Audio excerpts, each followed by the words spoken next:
दोस्तों आज जितिया का सेकंड दिन है। आपको मैंने फर्स्ट दिन दिखाया कि क्या बनता है और क्या उसका पूजा होता है। पूजा करते हुए तो मैं नहीं दिखा पाई, बच्चा का तबीयत खराब होने के कारण मैं कैप्चर नहीं कर पाई। दोस्तों आज मैं जितिया का सेकंड दिन है, जिसमें हम लोग सभी माताएं जो होती हैं वो जितिया का निर्जला व्रत रखती है और पूजा करती है। तो दोस्तों मैं नहा धोआ करके घर का सारा काम करके नहा धोआ करके तैयार हो चुकी हूँ। और अब मैं जितिया गणेश जी की एक्चुअली इस दिन बेटा का पूजा होता है। तो गणेश जी शिव पार्वती के बेटे थे, तो उनका आज पूजा होगा। शिव पार्वती और गणपति जी का पूजा होगा। तो आइए हम लोग पूजा करते हैं।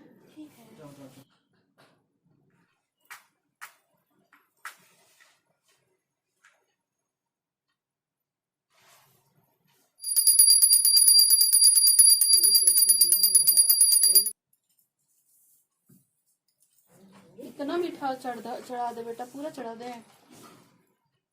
चढ़ा दो ना ये वाला।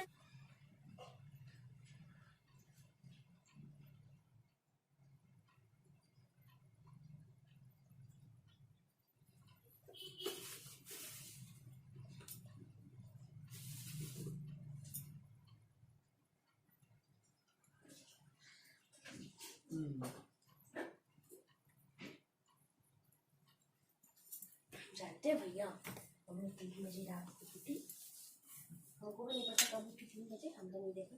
मम्मी लेकिन उठी, फिर मम्मी ब्रश की, फिर मम्मी फल वल खाई, फिर मम्मी फिर ब्रश की और एक बजे सो गई। हमको कुछ नहीं पता चला। मम्मी गाड़ी आई कब आई। जय जीवित पुत्री का व्रत की, जय जीवित पुत्री का व्रत की।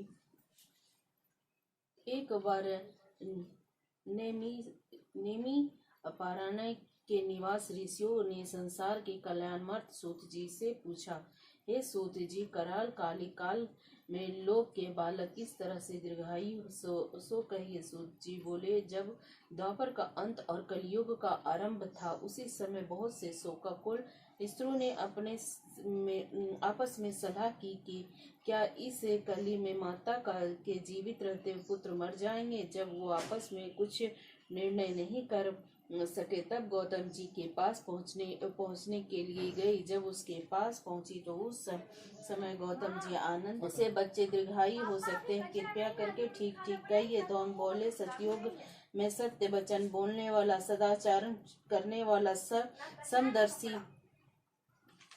समदर्शी जी मुक्त वाहन नामक एक राजा था। एक बार वह अपनी स्त्री के साथ अपनी का तो मानो हृदय विदीर्ण हो गया। वह तत्काल उस स्त्री के पास गया और उससे पूछा, तुम्हारा बेटा कैसे मरा। बूढ़ी ने कहा, गरुड़ प्रतिदिन आकर गांव के लड़कों को खा जाता है। इस पर दयालु राजा ने कहा, माता अब तुम रो मत, आनंद से बैठो, मैं तुम्हारे बच्चे को बचाने का अत्यंत करूंगा, प्रयत्न करूंगा। ऐसे कहकर राजा उस स्थान पर गया और गरुड़ आकर प्रतिदिन मांस खाया करता था। उस समय गरुड़ ने उस पर टूट पड़ा और राजा के शरीर का मांस खाने लगा। जब अतिवश तेजस्वी गरुड़ ने राजा का बायां अंग खा लिया, तो झटपट राजा ने अपनी दाहिना अंग फेर कर गरुड़ के सामने कर दिया। यह देखकर गरुड़ ने कहा, देव योनियों में तुम कौन हो? तुम मनुष्य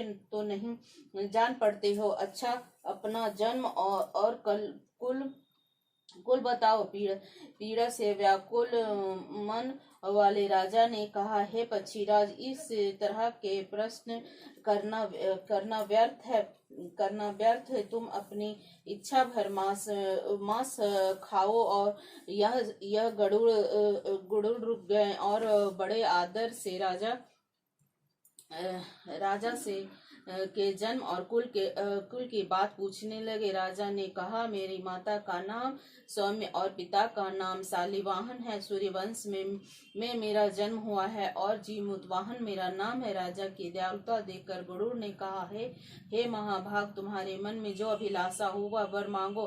राजा ने कहा, हे पक्षीराज, यदि तुम मुझे वर दे रहे हो तो वर दीजिए कि आपने अब तक जिन प्राणियों को खाया वह सब जीवित हो जाए। वे स्वामीन वो सब अब से आप यहाँ बालकों को ना खाएं और कोई ऐसा उपाय करे कि जहाँ जो उत्पन्न हुआ वे लोग बहुत दिनों तक जीवित रहें।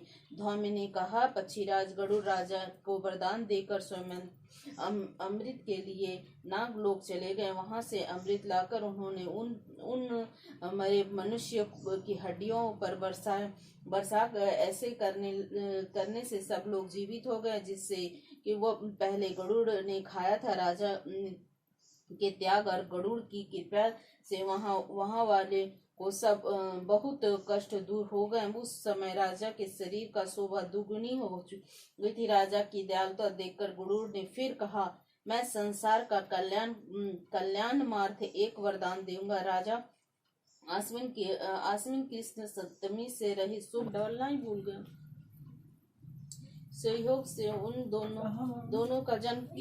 कुर्सी रेड वाला कुर्सी है ना उस रूम में।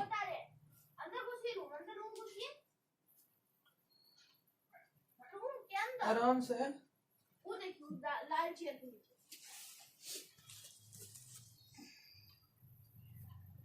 हाँ वही कटोरी।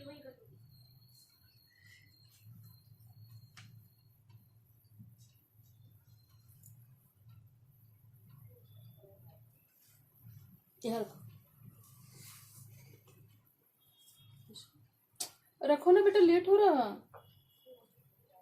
हाँ तो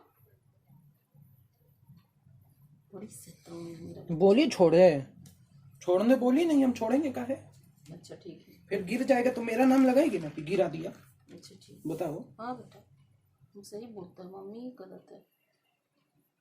तो इसको जहाँ से लाया था पानी फेंक दो। ऐसा लग रहा है कि पैरों के नीचे जमीन खिसक गई। कहावत सुनी है ना। इसका पानी फेंक करके और ढक के रखो, इसको कोई खाना नहीं। ओए दोनों का जन्म एक ही घर में हुआ, उस जिससे सियारनी ज्येष्ठ हुई और चिड़ी छोटी। वो दोनों भाग्य शुभ लक्षणों से युक्त थी। इसलिए बड़ी लड़की काशीराज के और छोटी उसकी मंत्री के साथ अग्नि के सामने विधि पूर्वक ब्याही गए।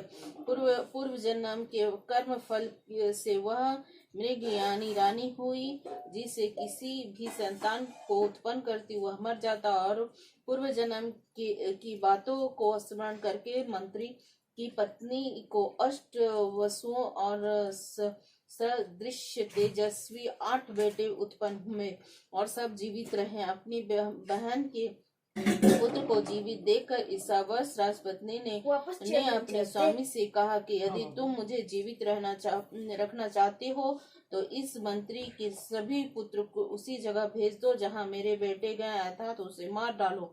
यह सुनकर राजा ने मंत्री के पुत्र को मारने के लिए कई प्रयत्न किए, उद्यान किए, पर मंत्री की पत्नी के पुत्र जीवित पुत्रिका के कारण माता की पार्वती पिता महादेव एक दंत दयावंत चार भुजाधारी, एक दंत दयावंत चार भुजाधारी, मस्तक सिंदूर शोभे मूछ की सवारी।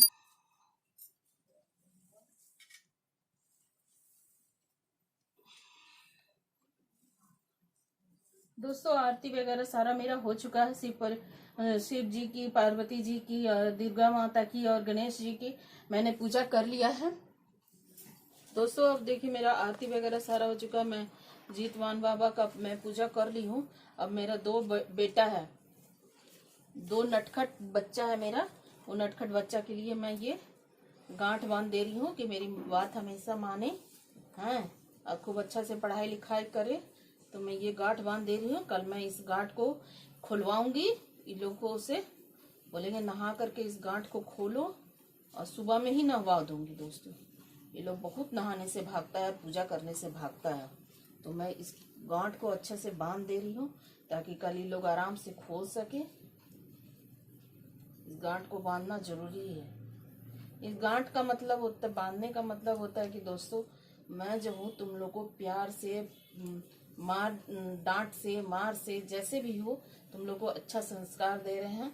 तुम लोग अच्छा से अपना पढ़ाई लिखाई करो और जीवन में जीवन का संघर्ष को समझो, और जितने भी रुकावट आए उसको दूर करने की कोशिश करो। तो इसीलिए ये गांठ बंधाया जाता है। और दूसरा गांठ, 2 बेटा है इसलिए 2 गांठ बांधना होता है दोस्तों। तो मेरा 2 गांठ जो है बंधा गया। कल एक बड़ा बेटा खोलेगा, एक छोटा बेटा खोलेगा। उसके बाद कल गांठ जब भी खुला जाएगा तो फिर मैं कल इसका पूजा करूंगी। तो अभी तो ये पूजा मेरा जितमान बाबा का और शिव दुर्गा का हो चुका है, लेकिन अभी मैं घर का पूजा नहीं की हूँ दोस्तों। तो घर का पूजा भी मैं कर लेती हूँ, क्योंकि शुभ मुहूर्त बीत जाता है, जिसके कारण मैं पहले इनका पूजा कर दी। गणपति जी का और दुर्गा जी और शिव पार्वती का मैंने ये पूजा कर लिया। अब मैं घर की पूजा कर लेती हूँ। तो दोस्तों कल मैं फिर आपको दिखाऊंगी कि मैं इसका समापन कैसे करती हूँ। कल लास्ट दिन है दोस्तों। ये 3 दिन का महापर्व होता है। पहला दिन होता है नहा करके अपना भोजन बिना लहसुन प्याज का बनाना। दूसरा दिन फास्टिंग होता है, जिसमें जितमान बाबा का पूजा होता है। शिव पार्वती दुर्गा जी गणेश जी की पूजा होती है। तो मैंने ये कर लिया। और तीसरा दिन होता है इनका समापन करना, जो कि मैं कल करूंगी और मैं आपको दिखाऊंगी। तो दोस्तों हम कल आपसे फिर मिलते हैं।